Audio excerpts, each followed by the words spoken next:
shall move to questions without notice. Are there any questions? And I give the call to the Honourable the Leader of the Opposition. Thank you, Mr Speaker. My question is to the Prime Minister. Prime Minister, when a 5-year-old child is abused and their attacker is back on the streets before that child has even turned 8, that is not justice. It is a betrayal. In the last year alone, there were an average of 226 cases of child sexual exploitation each and every day. This morning, Labor voted to delay the Coalition's push to crack down on child sex offenders. Why did the Prime Minister instruct his Labor government to vote against the protection of children? Call to the Prime Minister. Thanks very much, Mr Speaker. Child sexual abuse is abhorrent and it's totally unacceptable. All children deserve to grow up safely and free from abuse. And I would have thought if there was an issue that should be free from partisan shots, it is that. It is that. For new members of the House, private members' business is dealt with on Monday after it's introduced. Everyone knows that that's the case. It's been the case since at least 1996, since I've been here. People know that that is the case. The government is committed to protecting Australia's children from harm, and will always seek to engage. The Chief Opposition Whip is now warned of all people should not be interjecting on this subject. And it would be good if there wasn't interjections on this subject, I would have thought. We give credit where credit's due.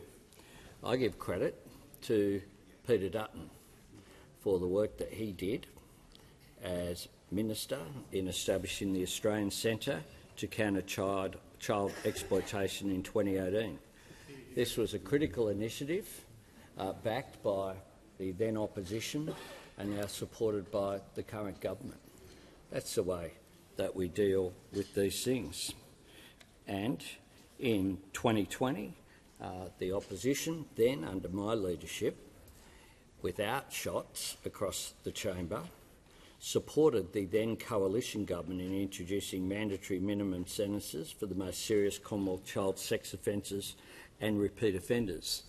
Those laws from the former government are what remain in place today, after their 9 years in office. My government will continue to enhance Australia's response to child sexual abuse, including through implementing the National Strategy to Prevent and Respond to Child Sexual Abuse and working with states and territories on reforming their working with children's checks. I note that the Shadow Attorney-General has written to the Attorney-General with ideas for further reform, and my government will always consider any sensible proposals for reform. Because as our record makes clear, we're always ready and willing to work constructively in the interests of child safety. Something I think, if we can find one issue in which we can actually work together, I would have thought this was it. Call to the order when the House comes to order. We'll hear from the honourable member for Boothby. Thank you, Mr Speaker. My question is to the Prime Minister. Can the Prime Minister update the House on the recent developments in the Middle East and why they provide hope for people in the region and in the world? Call to the Prime Minister. I thank the member for Boothby for her question, and indeed Australia welcomes the news that both Israel and Hamas have agreed to the first phase of President Trump's peace plan. In the Middle East, the past 2 years have been full of dark days. Today we see a ray of light. Today the world has cause for real hope. Hope for the families of the hostages who have kept a 2-year vigil that must have felt like an eternity. Hope for the people of Gaza who have endured suffering beyond imagining. And hope that after 8 decades of conflict and terror, we can break this cycle of violence and build something better. Mr Speaker, throughout this devastating conflict, Australia has consistently been part of the international calls for a ceasefire, for the return of hostages and for the flow of humanitarian aid to Gaza. We've always acknowledged that the leadership of the United States of America, together with the Arab League, is vital to achieving these goals. President Trump's plan proves the truth of that. We applaud the diplomatic efforts that have been undertaken by the United States, the Arab League, Turkey, Qatar and Egypt, and the work that has been done to engage with Israel and the Palestinian Authority. I was grateful for the opportunity to discuss these matters with a number of leaders in the United States, at the UN, at the UK and at the United Arab Emirates, together with a number of key international partners, of course, 3 of the Five Eyes states who recognised the state of Palestine during that UN Leaders' Week. There is growing international momentum to bring peace and security to the Middle East, and we must all continue to work together to build on this. As we welcome the agreement on Phase 1 of this plan, we reiterate our support for its calls for Hamas to lay down its arms and that Hamas must play no role in the future of Gaza. Importantly, President Trump's plan also rejects the annexation and forced displacement of the Palestinian people, because the only path to a just and lasting peace in the Middle East remains a two-state solution. The State of Israel and the State of Palestine living side by side within internationally recognised borders in peace and security. Give the call to the Honourable the Leader of the Opposition. Thank you, Mr Speaker. My question is to the Prime Minister. In September, the Prime Minister was asked about returning ISIS brides and repeatedly said, quote, "The Australian government is not providing assistance to this cohort." But evidence at Senate estimates confirmed that the government assisted with medical interviews, assisted with DNA tests for children, assisted with citizenship by descent claims and assisted with passports. Why did the Prime Minister tell Australians one thing while doing the exact opposite? Order. Give the call to the member for Isaacs is warned. Do not interject while questions are being asked. Leader of the House has the call. Thanks, Mr Speaker, and I am glad that the Leader of the Opposition has raised this to be able to deal with it directly and personally after some of the claims that were made by Senator Patterson in Senate estimates yesterday. Everything that was just described as assistance by the Leader of the Opposition, it would have been an offence for the government to not do. Under the Citizenship Act,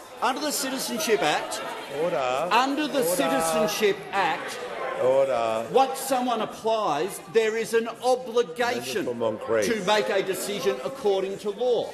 Under the laws governing passports, if someone is eligible for a passport and applies to one of our embassies, there is an obligation for them to be provided with it. These individuals received what they were entitled to by law, no more and no less. No more and no less. What is hidden behind what the Leader of the Opposition is saying right there is she is suggesting, and maybe this is part of them being the party of Robodebt, that one of the options in front of the government was to not obey Australian law. Australian law has been followed, no more, no less. But let me say for these individuals, the member for Fairfax will these individuals, when they return to Australia, as a small number of them have, a much larger number of them returned under those opposite, and those who returned under those opposite, to give the complete comparison with the examples just provided by the Leader of the Opposition. House will just pause. I haven't called you yet, so we're just going to deal with this because the Leader of the House, I was listening carefully. I assume it's going to be on relevance. He was doing a comparison regarding what he was asked about, which he's entitled to do under the standing orders, and he's answered directly regarding the part of the estimates question and also the assistance part of the question. So it is going to be very difficult for the Leader of the Opposition to raise a point of order on relevance, but she can have a go. Mr Speaker, it is a point of order on relevance because this is about what the Prime Minister said. And he said, the Prime Minister said no assistance was provided. Resume your seat. Resume your seat. Resume your seat. No, resume your seat. The Minister has directly addressed that part of the question in terms of the assistance. If you listen carefully. Order. The manager of opposition business, do not debate this. You're not in a debate with me. You may not like the answer, but this answer is being directly relevant to what the minister has been asked about.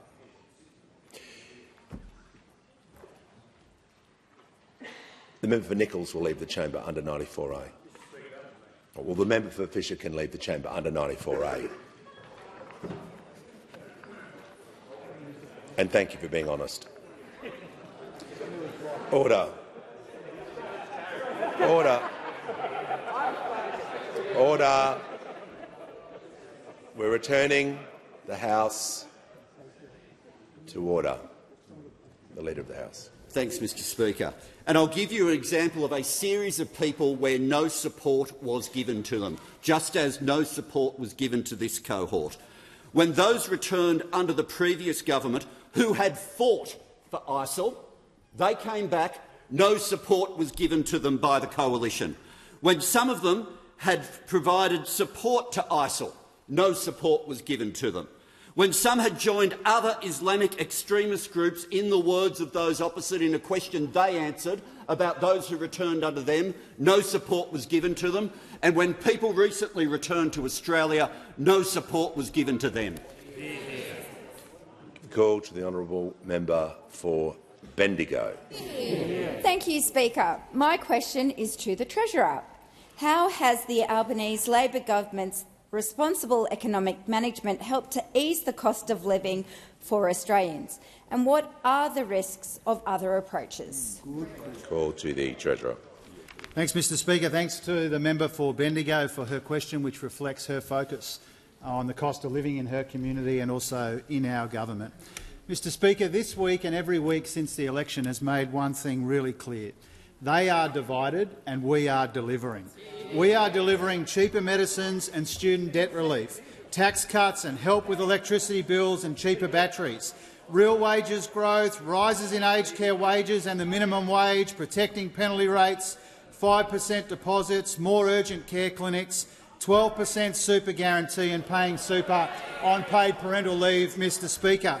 And today is an especially proud day for our government because we have just introduced the payday super legislation into the parliament. This will boost retirement incomes and benefit millions of Australians. It will mean that you get your super when you get your salary, because too many Australians are missing out on the super that they have earned and that they are entitled to. This will help ensure that Australian workers get their super paid and paid on time. And it means that under this Labor government, Australians are earning more, they are keeping more of what they earn, and thanks to this legislation, they will retire with more as well, Mr Speaker. This is a government of delivery focused on the cost of living. That is an opposition which is hopelessly divided and only focused on themselves. Every month or two, another shadow ministry reshuffle, with another one on the way. Former shadow ministers writing letters about leaking and then leaking them, Mr Speaker. 158 questions since the member for Fairfax asked me anything about the economy. Order. Members on my right, the manager is entitled to raise a point of order. Mr Treasurer is not being relevant, and just hold your horses.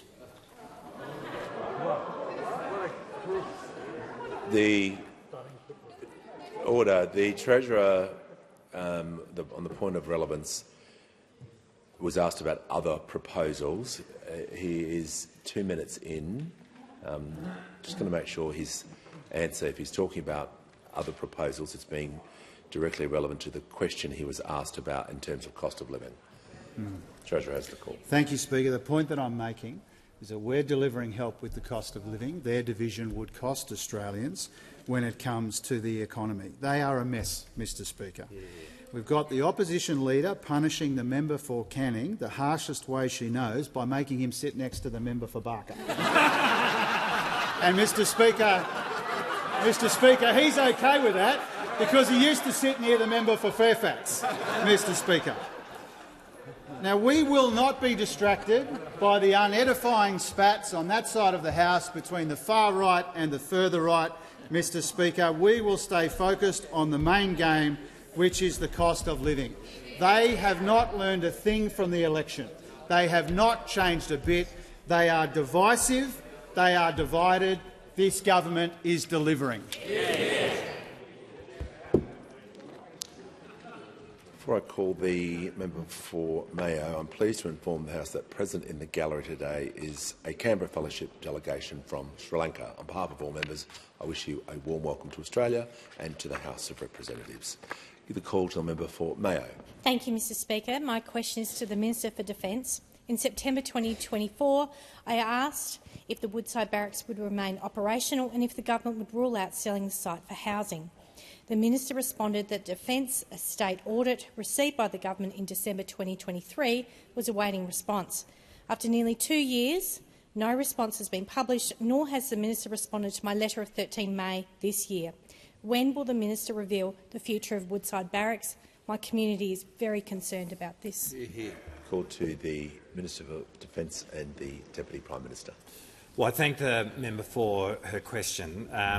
The estate audit, as you rightly said, was presented to government at that time, and we have been, and it is a very important piece of work which has looked at the state of fitness, if I could put it that way, of the defence estate for what is Defence's needs in 2025, understanding that there are a number of properties within the defence estate which really have their history in the defence estate as being part of something in the past and not necessarily focused on the future.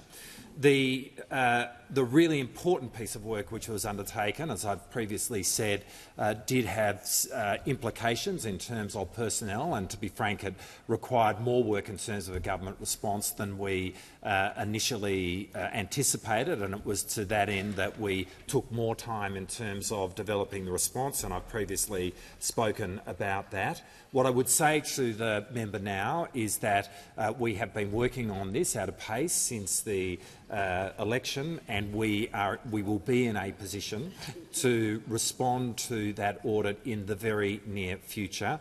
I will, and in the context of that response, we'll be able to specifically reply to her correspondence in respect of that particular property. But making sure that the defence estate is fit for purpose in terms of what Defence's needs are in 2025 is absolutely paramount. Making sure that it gives us the full basis upon which we can engage in our strategic purpose, and that is to be able to engage in impactful projection, is fundamentally important.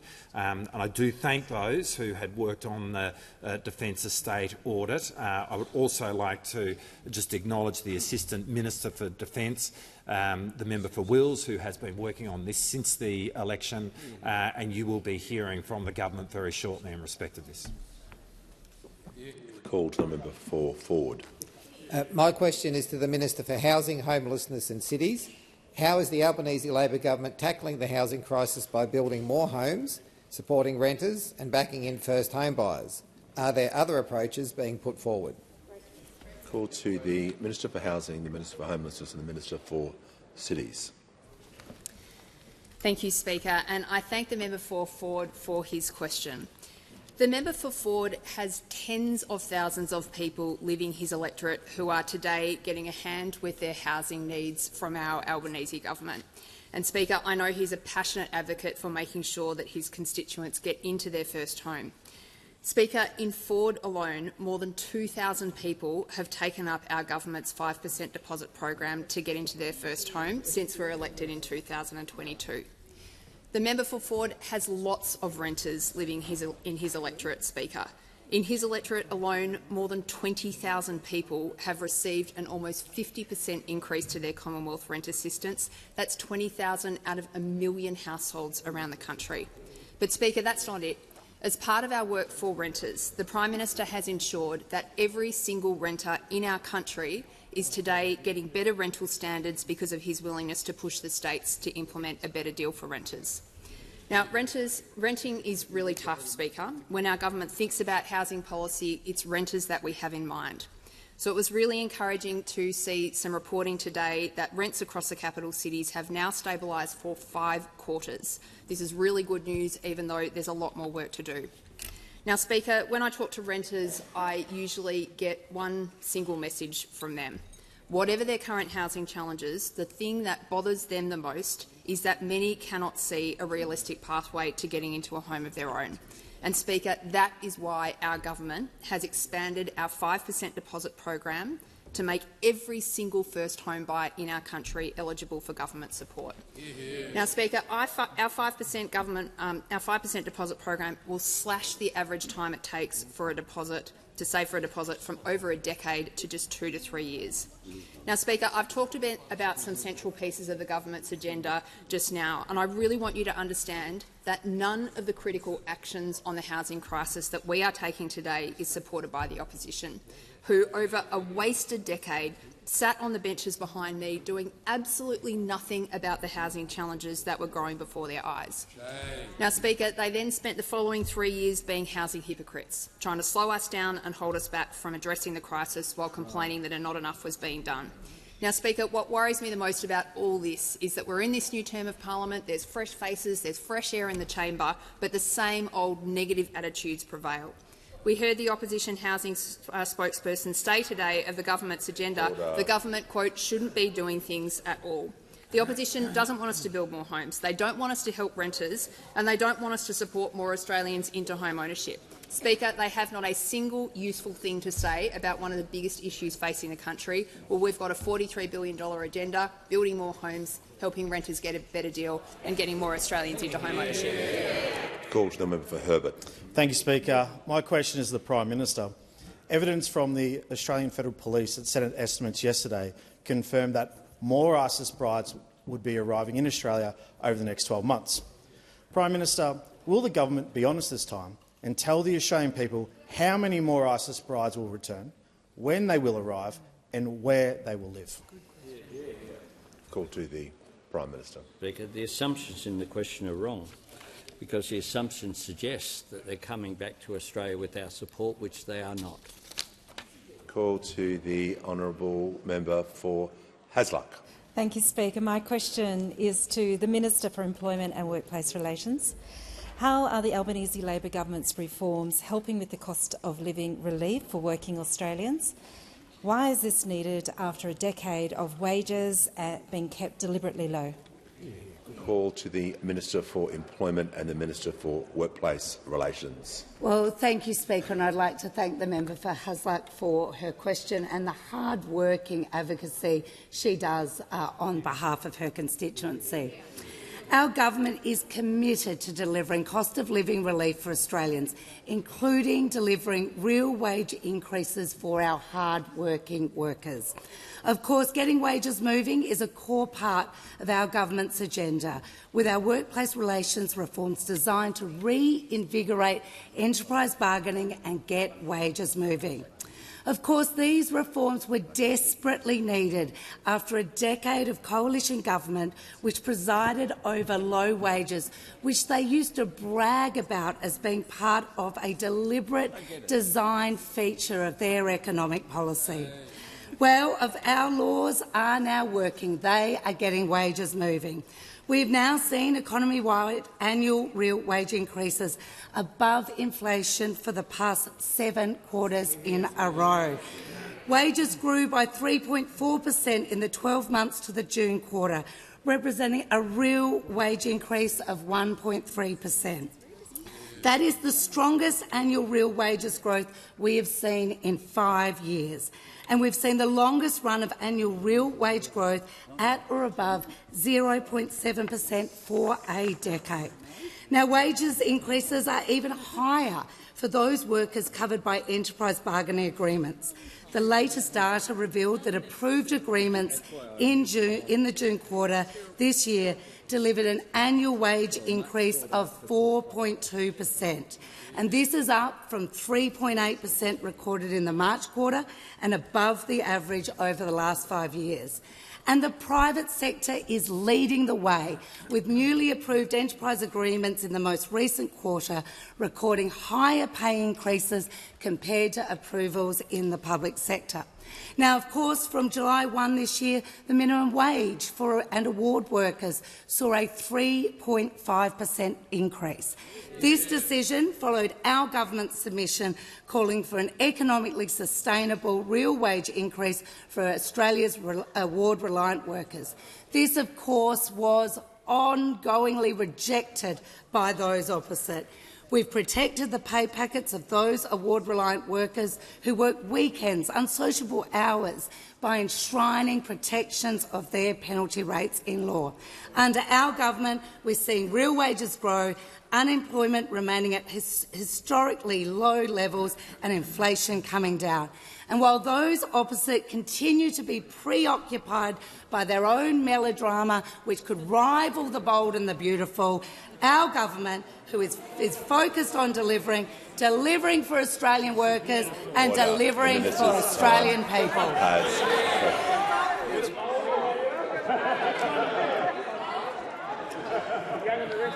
I could say something, but I won't. Give the call to the Leader of the Nationals.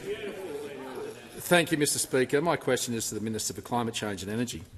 Minister, how many hectares of Australian land will be required for Labor's renewables rollout? Call to the Minister for Climate Change and Energy. Well, thank you very much, Mr Speaker. I thank the honourable gentleman for his question. There are a couple of estimates in relation to the question he asked. The ANU, for example, has estimated 120,000 hectares, or 1,200 square kilometres. In the New South Wales context, the New South Wales Agriculture Commissioner has estimated that it would need 55,000 hectares in New South Wales, or 0.1% of rural land. And in relation to that report, the New South Wales Agricultural Commissioner said our analysis of the likely and worst-case land use changes with renewable rollout to 2050 does not indicate a material impact on agricultural production. Good call. Order. Order. When the House. Member for Lyne, the member for Mallee. The House comes to order. The member for Gippsland is not helping. We give the call to the honourable member for Richmond. Thanks, Mr Speaker. My question is to the Minister for Aged Care and Seniors. How is the Albanese Labor government reforming our aged care system to ensure our loved ones receive better quality care? And why was the system in desperate need of reform? Call to the Minister for Aged Care and the Minister for Seniors. Thank you, Mr Speaker. I thank the member for Richmond for her question. She's an absolute champion of older people across her community and is a former Minister for Ageing for older people across our nation. Mr Speaker, our government is proud to be delivering the biggest and most ambitious reforms to aged care in a generation. And we're just 23 days away from the commencement of the new Aged Care Act. But the 1st of November is not the beginning of our reform, Speaker. Our work to deliver safer, more dignified and compassionate care to older Australians started the moment we came to government. We've now released more than 10,000 of the fast-tracked home care packages we committed to last month, putting us well on track to release 83,000 new home care places this financial year. That means more older Australians are getting the support they need to stay independent, connected and safe at home, close to their loved ones and their communities. Last month, we announced the 3rd round of the Aged Care Capital Assistance Program, investing $300 million in new and upgraded services in communities where access to care has too often been out of reach. In the member for Richmond's community, we're delivering 14 new rooms at the Ferris Village Bangalow home and increased support and home-like care for up to 31 residents with behavioural support needs at St Andrews Village, Ballina. These investments will make sure that older Australians, no matter where they live, can age with dignity, close to home and family. And, Mr Speaker, Our aged care system is nothing without the dedicated, compassionate people who care for older Australians every day.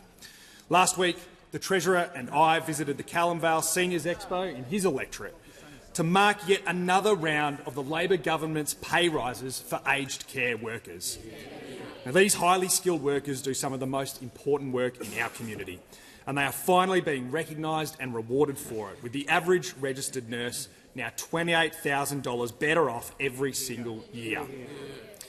Mr Speaker, we inherited an aged care system in crisis, an unacceptable and unsustainable failing of the former Liberal government that did not meet the expectations or the needs of the older Australians who relied upon its care. And this culminated in the Royal Commission, which said of those opposite, and I quote, "Their main consideration was the minimum commitment they could get away with." But, Mr Speaker, every one of our actions, from fairer wages to more home care packages to better residential aged care, is about fixing the system we inherited and building one that actually delivers for older Australians, because this Labor government believes that aged care should be about care, not just cost, and this Labor government is getting on with the job of giving every Australian the dignity and respect they deserve in later life. Hear, hear. Give the call to the honourable member for Wannon. Thanks, Speaker. My question is to the Minister for Climate Change. Unlike the Minister, I can tell the House that Labor's unplanned and chaotic renewables rollout will swallow up important areas of biodiversity and prime agricultural land as part of a renewables rollout 1.7 times the size of Tasmania. Just want to give you a fair go. Order. There is just far too much noise. The Minister will need to hear the question, I will need to hear the question, and everyone else will want to hear it as well. So the member's going to begin his question again, and everyone's just going to observe the respect of listening to the member for Wannon. Thanks, Speaker. Unlike the Minister for Climate Change and Energy, I can tell the House that Labor's unplanned and chaotic renewables rollout will swallow up important areas of biodiversity and prime agricultural land 1.7 times the size of Tasmania. Will the Minister commit to tabling his map detailing areas of important biodiversity and prime agricultural land at risk from his renewables rollout, or doesn't he have one? Call to the Minister for Climate Change and Energy. Well, with due respect to the honourable gentleman, Mr Speaker, I'm not sure he listened to the answer I just gave to the House. Mr Speaker, where I outlined how many hectares is estimated to be taken of agricultural land in relation to protected lands. We have a very strict environmental approval regime in place. And if an application is in the wrong place, it won't be approved, whether it's for renewable energy or anything else, Mr Speaker. That's as it should be. That's the approach that the member for Sydney took. It's the approach that Minister Watt takes, we will only approve, the relevant minister will only approve those projects, whether they be renewable or not, that are environmentally sustainable. Now, Mr Speaker, what the honourable member for Wannon is doing is engaging in disinformation about the renewable rollout, Mr Speaker. Order. The member for Wannon on a point of order. Speaker, my point of order goes to relevance. I asked whether you had a map, and if you did, would you table it? Now, if you don't have a map, be honest with the Australian people and admit. Yes, the minister was asked about a map, but the question contained it contained a series of points in the lead-up to the question about a map, and there was quite a lot of argumentative part of the question, which is entitled, at the beginning part of the question, I meant to say. So the minister is going to respond to that, and he's been directly relevant, and he did specify with his previous answer some information, but I'll listen carefully to make sure he's being relevant. Mr Speaker, thank you, sir. And now what the honourable member for Wannon is doing is spreading disinformation about the renewable rollout. And when I see that, I will call it out. When the leader of the National Party says that workers who are building wind farms club koalas to death, I will call that out as disinformation, Mr Speaker. When the member for Flynn says there's no such thing as human-induced climate change, I will call it out. When the member for New England, says that wind turbines cause Alzheimer's, I will call it out because it is disinformation.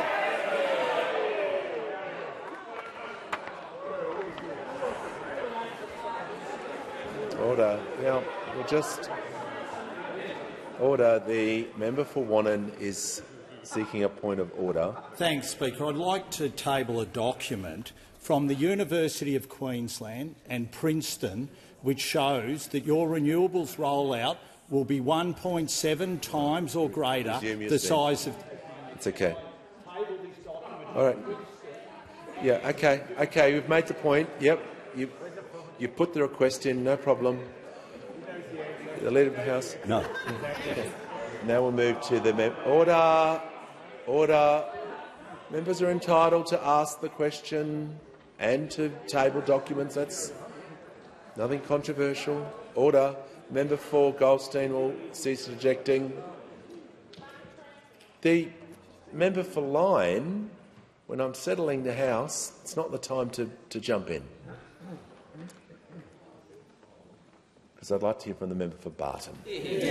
Thank you, Speaker. My question is to the Minister for Health. How is the Albanese Labor government strengthening Medicare by investing in urgent care clinics? Why is this investment so important after a decade of cuts and neglect? Call to the Minister for Health and Ageing and the Minister for the National Disability Insurance Scheme. Thank you, Speaker, and thank you to the member for Barton for her question. Through her work at the St Vincent de Paul in New South Wales before she came to this place, every day she saw the sorts of choices that families under cost of living pressure have to make, and that explains the strength of her conviction and advocacy for our determination as a government to deliver more free visits to the doctor and even cheaper medicines. I saw this, Mr Speaker, a few weeks ago when she and I visited the Carlton Urgent Care Clinic in the Barton electorate, just around the corner from the St George Hospital.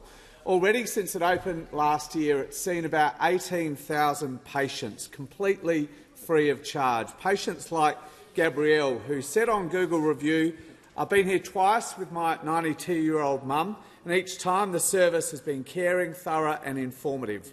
Wait times are very good, as with the nurse and the doctor. I'm impressed and grateful, especially on weekends when your GP is closed or you don't quite need to go to emergency but need urgent attention. It's well worth it." Melissa said similar things about Nurse Cass and Dr Mira, who helped with her 2-year-old daughter who'd split her head open, again not having to go to hospital. This Carlton Urgent Care Clinic is just one of 90, Mr Speaker, we've already delivered. They're open 7 days a week, fully bulk billed. All you need to take is your Medicare card, Mr Speaker. And already they've seen very, very close to 2 million patients. And we want more Australians to get that sort of care, the sort of care Gabrielle and Melissa talked about receiving from Carlton. And that's why we promised 50 more urgent care clinics at the last election, Mr Speaker. 3 are already open and 47 have already been subject to competitive tender processes and will be announced very soon. I promised that they'd be open by the middle of next year, Mr Speaker, but I want to over-deliver on that. I'm hopeful that as many as possible will be up and running by Christmas this year. And once they are all up and running, Mr Speaker, 4 out of 5 Australians will live within a 20-minute drive of a Medicare urgent care clinic. And together they will see 2 million patients every single year, every one of whom will be bulk billed, Mr Speaker. And importantly, they won't just be getting high-quality urgent care when and where they need it, fully bulk billed, fully free of charge, as important as that is, Mr Speaker. They'll also be taking pressure off busy emergency departments like the one at St George Hospital, Mr Speaker. And that's what the member for Barton and all her colleagues on this side are focused on, Mr Speaker, delivering for their community, delivering on promises they made to their electorate at the last election, not the mindless division and the infighting that seems to occupy those opposite every waking hour. Give the call to the honourable member for Wentworth. My question is for the Prime Minister. The Royal Commission into Robodebt found that cabinet secrecy enabled the appalling abuse of power to continue for years. Yet your government's FOI bill would expand, not reduce, that secrecy. The crossbench and the Greens will not support it. Is the government really going to work with the parties responsible for Robodebt to explicitly act against the Royal Commission's findings and increase secrecy in government? Call to the Prime Minister. Thank you, Mr Speaker. With respect to the member for Wentworth, the Robodebt Royal Commission did not find that cabinet processes were the problem. They found that ministers acted directly in contravention to the advice that they were given. And knowing, even though questions were being asked in this chamber, so let's not let those responsible for Robodebt off the hook by suggesting, bizarrely, that somehow reform of a system that is broken, the FOI system, has something to do with support for Robodebt. That is a link which is simply not there, I say to the member for Wentworth. The fact is that the FOI system currently is not working for anyone. FOI is a vital feature of democracy, but right now the system is broken.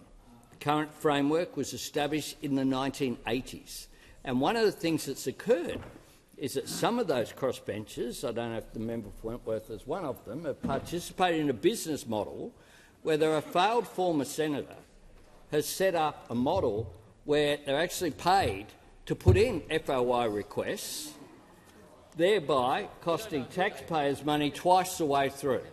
Twice the way through. The other thing that is happening is that more than 1 million hours of time was spent in the last year. Order. The Prime Minister will call. Order. Member for Forest. Member for Wentworth is entitled to raise a point of order. Don't need to have any interjections. The member for Wentworth on The point of order is on relevance. This is related to cabinet secrecy and explicitly the Robodebt findings in relation to the FOI into FOI in cabinets and how that was linked together. The Prime Minister has dealt with that issue in terms of pretty explicitly regarding order. The Prime Minister has the call, so he is being absolutely directly relevant in terms of that point of order. To be very explicit, anyone who wants to be in a party of government and a part of government would say that cabinet processes do need to be confidential. That's the law, and it always has been the law. So the idea that that is somehow an impediment is, quite frankly, a very long bow. And the member for Wentworth, I'm sure, knows that. The fact is that when the FOI Act commenced, the number of electronic records created by government and the speed at which they were created was unimaginable then. Unimaginable. You can have artificial intelligence that can produce 1,000 FOI requests in a matter of minutes. The idea that government will be stopped from functioning and that we will pretend that technological advances have not changed the dynamic, just as those members on the crossbench, the same people who say to me as Prime Minister, we need extra staff because of emails, because of technological advancement, because it's easier to contact members of parliament, etc. I tell you what, the fact is that what I do say to the member opposite and to all members of this House is engage constructively in this reform, because this reform is necessary if government is going to be able to function in the future. Has concluded. The call to the honourable member for McNamara. Thank you very much, Speaker. My question is to the Minister for Education. What is the Albanese Labor government doing to help Australians with a student debt and make university education better and fairer, and what has been the response? Call to the Minister for Education. Thanks very much, Mr Speaker. Can I thank my friend the magnificent member for McNamara for his question. I know his mum and dad, Leanne and Phil, are up there in the gallery today, and they must be so very proud of him, as we all are. My mum and dad, Pam and Bob, are up there too. I'm not sure if they're just as proud. Mr Speaker, on the 3rd of May, Australians made their voices heard. They voted for tax cuts, they voted for free TAFE, they voted for us to build more homes, they voted for us to roll out more urgent care clinics, they voted for cheaper medicine, they voted for us to freeze the excise on beer, and they voted for this, to cut student debt by 20%. They voted for it, and in just over a month they'll start to see it and to feel it. As I told the House the other day, next month the Tax Office will start to cut HECS debts right across the country. It will start in the middle of November, more debts will be cut in December, and by Christmas most of the 3 million Australians with a HECS debt will have it cut by 20%. Now, that's a time of year when a bit of good news goes a long way. And there is one person in this place that they can thank for that, and that is this Prime Minister. He's not Santa Claus, but he's delivering. Big time. Big time. For 3 million Australians. The average cut is about $5,500. And it's not the only thing that we're doing. We're also cutting the amount of HECS that you have to repay every year. If you earn about $70,000 a year, we have reduced the amount that you have to repay every year by about $1,300. That's about $100 a month. That's real cost of living help, and it's already started. It started a couple of weeks ago. All of this is going to help a lot of young Australians just out of TAFE, just out of uni, just out of home, just getting started. It's why they voted for it in their millions. As one National Party MP told the Daily Telegraph a few months ago, quote, "My kids are paying off a university debt, and I reckon they voted Labor." They voted Labor, Mr Speaker, but there's still a lot opposite who think that this is quote-unquote grossly unfair. Now, well, like the Grinch, just opposite. There's a few Grinches opposite who are opposed to this. Order. The minister. But the Australian people voted for it. The minister will pause. I don't want to use that sort of language. Withdraw, Mr Speaker. There are members opposite who are opposed to this, but the Australian people voted for it, and we are delivering it. Give the call to the order. Members are not to give comments as people approach the dispatch box. It's highly disorderly. Give the call to the member for Fairfax. Thank you, Mr Speaker. My question goes to the Treasurer. Now, I refer to confirmation by Treasury officials today that the government is planning an economy-wide marginal abatement incentive. That is a carbon tax of around $300 a tonne. This is over 10 times more expensive than the carbon tax Julia Gillard introduced and the Australian people rejected. Will the Treasurer explain to the House the impact Labor's new carbon tax will have on the Australian economy? Give the call. Order. Order. Give the call to the Treasurer. I was wondering where he got to, Mr Speaker. I'm pleased that after 170-odd questions, at 5-3 on the last day of the sitting week, the Shadow Treasurer pops up to ask this question. Order. Mr Speaker, the Treasury modelling and our policy does not assume an economy-wide carbon price is in place. Treasury's report makes that clear because that is not the government's policy. And so the question that he has asked is not based on reality, Mr Speaker. Now, I'll tell you what the Treasury officials who provided the Treasury modelling about the government's climate targets told the government, and that is the orderly transition that this government represents is the best way to grow the economy and create opportunities in our economy. And they also made it clear, comparing the orderly scenario with the disorderly scenario represented by those opposite, is that the absolute worst thing that we could do as a country and as an economy is to go down the path that coalition of cookers wants Australia to go down, which is a disorderly transition, which would cost jobs and cost investment, Mr Speaker. The member for Wannon. It's on relevance, Speaker. The Treasurer has got completely off track, and he should go back to the carbon tax that you're seeking to impose on. Well, look, when the Treasurer is reading out the Treasury advice from Treasury officials that he was asked about, okay, on the question that he was asked, I think everyone here can agree that is being directly relevant. If he was reading out other advice or alternative policies, that wouldn't be directly relevant. But to take a point of order, when I was listening carefully to the Treasurer about the advice that he was asked about and explaining that about what the Treasury was doing, that's just an abuse of the standing orders. It is just — you're not going to debate me. It's not a debate.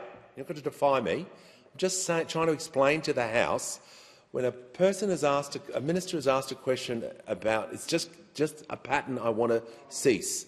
If he was off topic, I would bring him back to order. You mightn't have liked the answer, Member Fornham, but he is being directly relevant. So I'm just asking all members, don't abuse the standing orders. Has the Treasurer completed his answer? All right. Okay. Okay. We're going to move on. Order. No. No. The member for Fairfax. Member for Fairfax. No. The member for Caldwell will resume his seat. The House is going to become immediately silent because the member for Fairfax has just been completely disruptive and is going to leave the chamber under 94A. Order. The Treasurer is warned.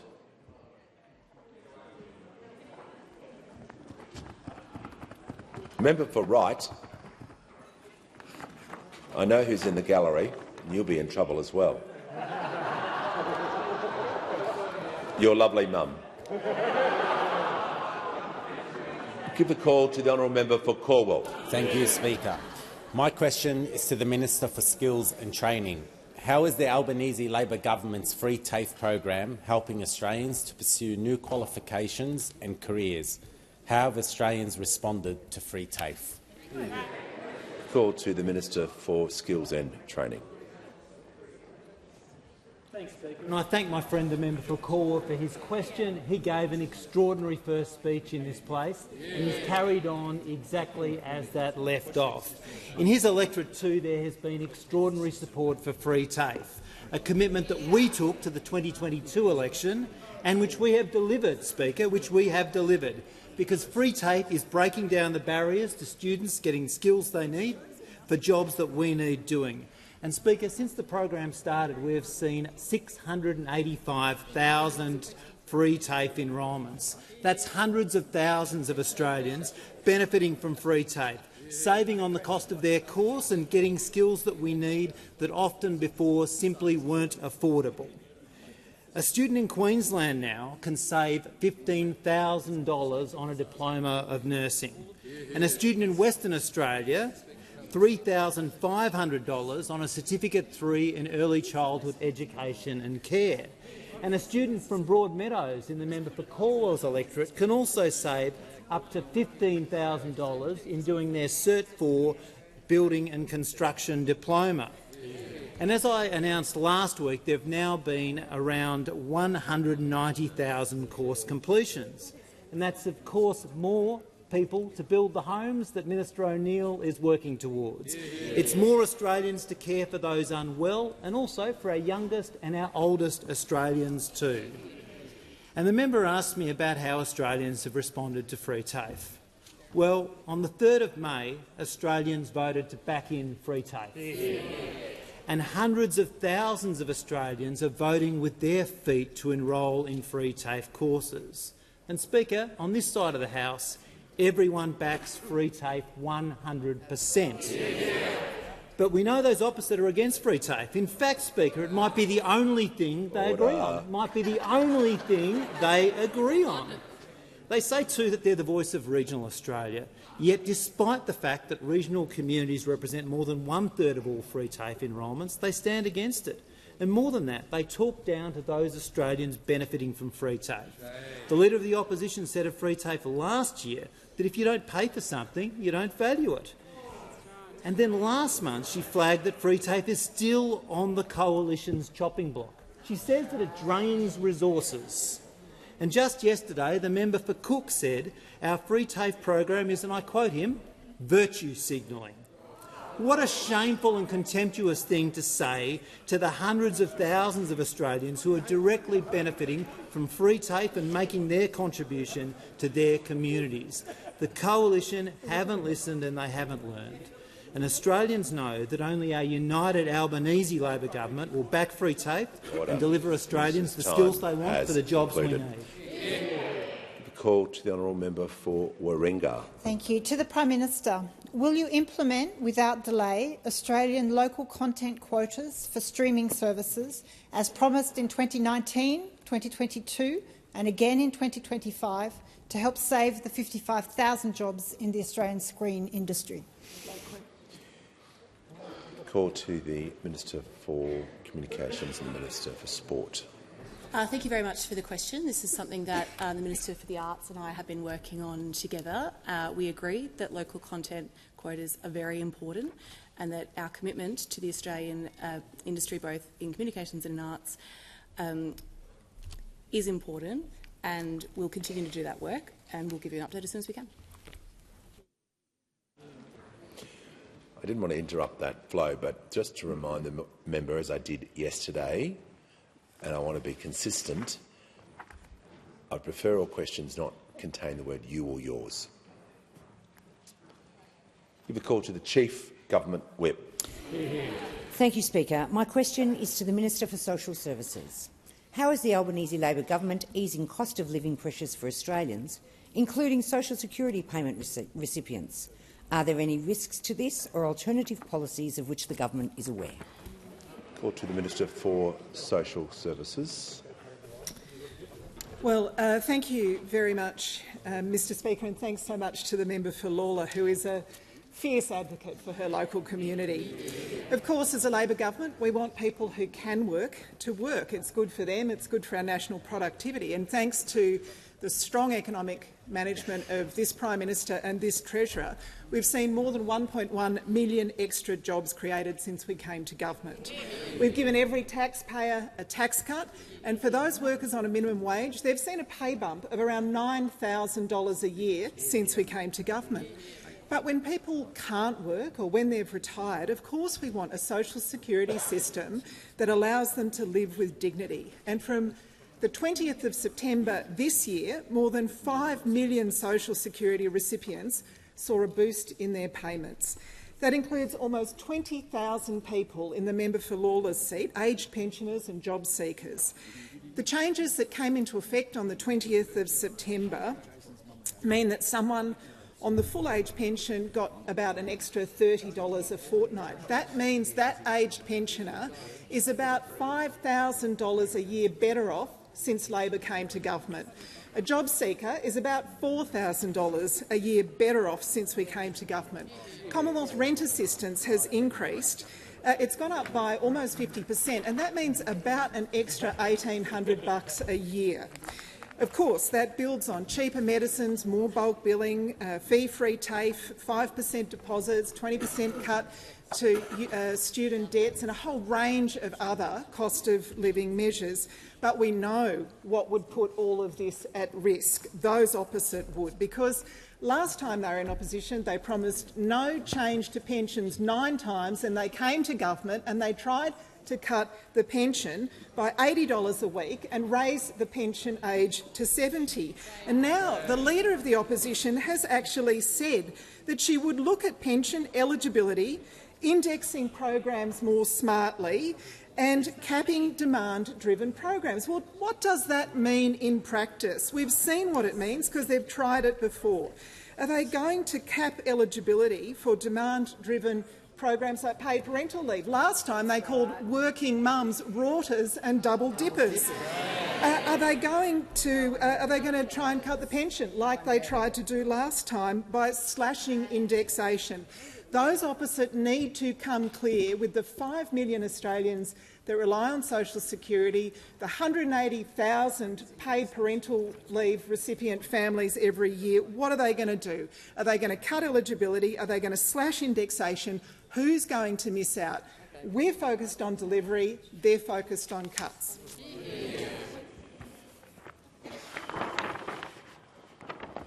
Give a call to the Leader of the Opposition. My question is to the Prime Minister. In the space of 3 answers in this House, the Prime Minister and the Home Affairs Minister directly contradicted each other. On the 4th of September, the Prime Minister said no assistance was being provided to returning ISIS brides. The Home Affairs Minister said today ISIS brides were receiving the support they were entitled to. And then the Prime Minister said again that ISIS brides were not receiving support. How can Australians have any confidence in Labor when the Prime Minister and the Home Affairs Minister cannot get their story straight and do not know what is going on? Call to the Prime Minister. Thanks, Mr Speaker. Fact 1. A non-government organisation took this government to court demanding that we repatriate these people. Fact 2, they lost that court case.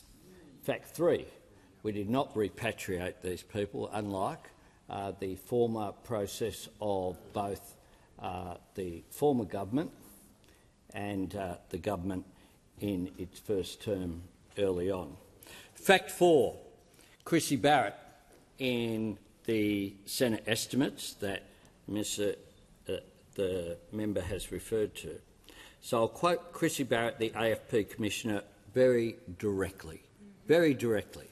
I do want to provide assurance and confidence that the AFP remains appropriately prepared and positioned to respond to any self-managed returns from the internally displaced persons camps alongside our Commonwealth and state partners. She went on to say this, direct quote again. We are always positioned and prepared for any self-managed returns from that region. Operation Houth, for example, has been an ongoing investigation since 2014. 2014. If you think about that, fact 5. They may not like the facts, but they are there.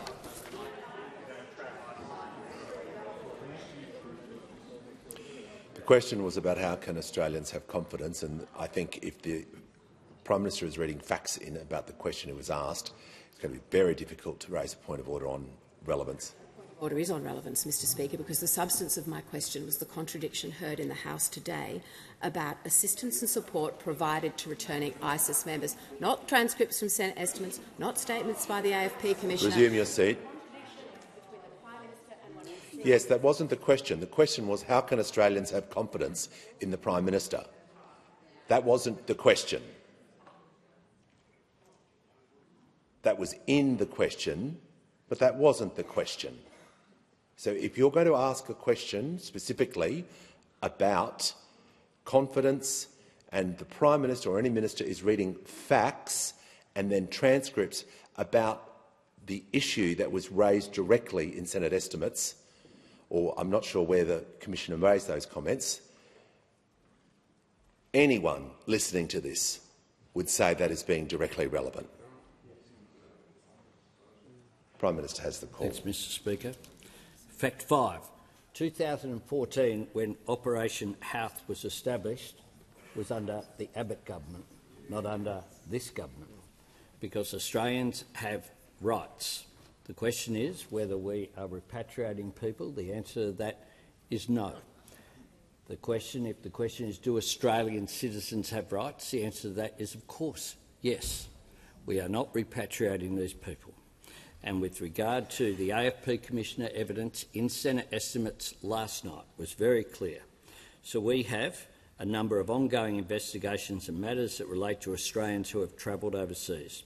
I want to provide confidence and assurance that we remain prepared and positioned for any self-managed returns alongside our partner agencies. Fact 6. We on this side of the House have confidence in the Australian Federal Police. I'd suggest that every member of this parliament should do so as well and should not try to mislead people and play politics with something such as this. Order. Give the call to the honourable member for Gilmore. My question is to the Minister for Climate Change and Energy. How is the Albanese Labor government delivering on its election commitment to help Australians with the cost of home batteries? Are there any risks to this policy? Give the call to the Minister for Climate Change and Energy. Well, I thank the member for Gilmore for her question, and she's a big supporter of the Albanese government's cheaper home batteries policy because her electorate have been big beneficiaries, Mr Speaker. And the honourable member asked me about delivery of that election commitment, and I can tell the House that policy has been in operation today for 100 days. And in that 100 days, it has delivered 81,413 batteries to Australians, Mr Speaker.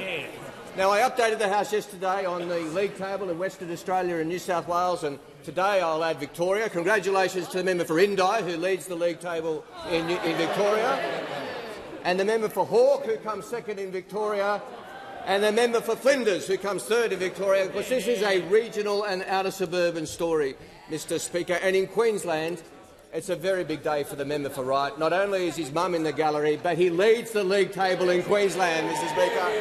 A big congratulations to the member for Wright, and also the member for Bowen, and the member for Blair comes in third in Queensland. And last but not least, very much not least, South Australia, which actually per capita leads the country in take-up of cheaper home batteries. We have Mayo coming in first, Sturt coming in second, and Boothby coming in third, followed closely by Spence, Mr Speaker. Again, this is a suburban story. And the honourable member asked me about cost of living relief, and interestingly, half the people installing a battery under the Albanese government's cheaper home batteries policy are also installing solar panels at the same time, either brand-new solar panels or adding to their solar panel array. Now, we know that if you add solar panels and a battery at the same time, that can reduce your annual bill by more than $2,000 a year. More than $2,000 a year. And some people will never get a bill again, Mr Speaker, depending on the size of their solar panels and their energy use. This is real cost of living relief for Australians when they need it. And if that's what this policy can achieve in 100 days, imagine what it's going to achieve over this term, Mr Speaker, of delivery for the Australian people. Now, the honourable member asked me, are there any risks? And I think there are. The opposition wasn't too impressed with this policy during the election campaign. The then Shadow Treasurer criticised the policy, said only rich people would take it up. Au contraire, Mr Speaker, based on the figures around the country. The then Leader of the Opposition opposed it. And now we've got my old friend, who I miss dearly, the member for Fairfax, saying that he will cut the federal budget.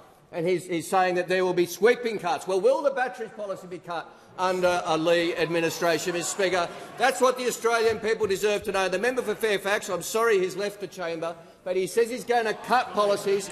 He needs to explain what those cuts will be, and most particularly, will he take away the rights of Australians to cut their energy bills by up to 90% by installing a cheaper home battery under the Albanese Labor government's policy? That's the question he needs to answer. Call to the member for Indi. Thank you, Mr Speaker. My question is to the Attorney-General. Attorney, after Robodebt, the government said never again to the culture of secrecy that allowed it to happen in the first place. The Royal Commission into Robodebt recommended repealing Section 34 of the FOI Act, yet the Freedom of Information Bill before the House would conceal even more information from the public. Attorney, why is the government expanding cabinet secrecy when the Royal Commission recommended the exact opposite? Call to the Attorney-General. Thank you, Mr Speaker, and I thank the member for her question and the way in which she has engaged on this matter. I must respectfully say that the premise of the honourable member's question is not correct. And I would point out, for the benefit of the House, Mr Speaker, that it was this government that initiated a Royal Commission into Robodebt, because we understand the importance of restoring integrity to what was an illegal scheme that destroyed lives. And secondly, only weeks ago, we as a government announced the single largest class action settlement in Australian history to bring that sordid matter to a close. But I will say, in relation to the Cabinet exemption of which the honourable member asks, that these changes are designed to clarify existing exemptions, and that is to make sure they are consistent with their original policy intent, so that they are applied where they should be applied and cannot be applied where they shouldn't be applied. The Cabinet exemption is being amended to clarify its operation and ensure it appropriately protects information central to the Cabinet process, which is consistent with its original intent. And speaking of Robodebt, to address a concern that was raised in the 2023 Royal Commission into Robodebt, the amendments would also make it absolutely clear that merely labelling something Cabinet in confidence does not make it so. That is a fundamental part of this legislation that is proposed. I would also point out that the proposed amendments are consistent with provisions that already exist in a number of state jurisdictions. Now, I want to make it clear, because the honourable member has asked about Robodebt, that the government accepted in principle all 56 recommendations made by the Royal Commission. In relation to the closing observation made by the Royal Commission about the Cabinet exemption, the government stated that it is critical that the Cabinet, a key decision-making body of government, is comprehensively informed in all its deliberations, because, of course, the decisions taken by the Cabinet are collective, and the principle of collective responsibility requires that ministers should be able to express their views frankly in Cabinet meetings, in the expectation they can argue freely in private while maintaining unity in public when those decisions have been reached. And this in turn requires that opinions expressed in the Cabinet and Cabinet committees, including in documents and any correspondence, are treated as confidential. Call to the member for Deakin. Thank you, Speaker. My question is to the Leader of the House. How is the Albanese Labor government using the parliament to deliver cost of living relief for Australians, and how does this compare to other approaches in the parliament? Call to the Leader of the House. Thanks very much. Thanks very much, Speaker. And I thank the member for Deakin for the question. Someone who's delivering for Deakin in a way that hadn't happened for that electorate for a very long time. This term, through legislation in the parliament, and the Albanese Labor government has cut student debt by 20%. Through legislation in the parliament, we're delivering on cheaper medicines. Through legislation in the parliament, we're protecting penalty rates. Every single measure supported by this side of the House, opposed by those opposite.